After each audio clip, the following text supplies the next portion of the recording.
देखिए, निचली अदालत ने सबूतों के अभाव में उनको बरी किया है। यह तकनीकी विषय है, क्योंकि यह बात भी सही है कि सैकड़ों की संख्या में सिम कार्ड और फोन सबूत के रूप में नष्ट किए गए थे। अब वो किस भाव से वो सबूत नष्ट किए गए थे, उस कारण से सबूतों का क्या अभाव उत्पन्न हुआ है, इस विषय को लेकर जो भी होगा, सीबीआई एक टेक्निकल इशू है, इस पे अगला स्टेप उठाएगी, वो हाई कोर्ट में जाते हैं या क्या होता है। जहां तक पार्टी का संदर्भ है, इस पूरे डिटेल के आने के बाद वह इस पर स्ट्रक्चर्ड रिप्लाई देगी।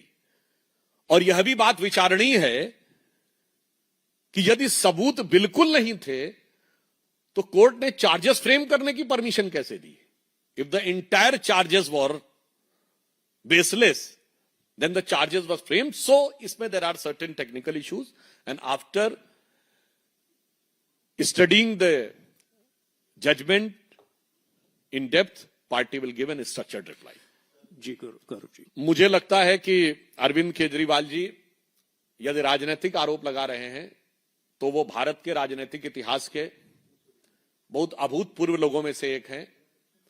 हम लोगों ने 1951 में जनसंघ से बने हुए आज हमें 75 साल हो गए।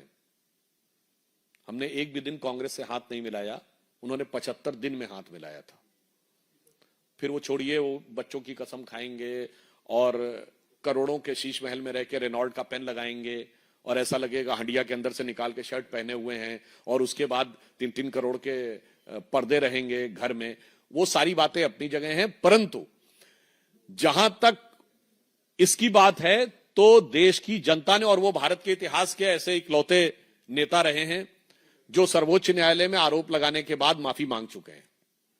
और माफी एक नहीं, अनेक नेताओं से, हमारे नितिन गडकरी जी से, स्वर्गीय अरुण जेटली जी से, कपिल सिब्बल जी से और शायद मनीष तिवारी जी से भी वो माफिया मांग चुके हैं। कई लोगों से माफी मांग चुके हैं।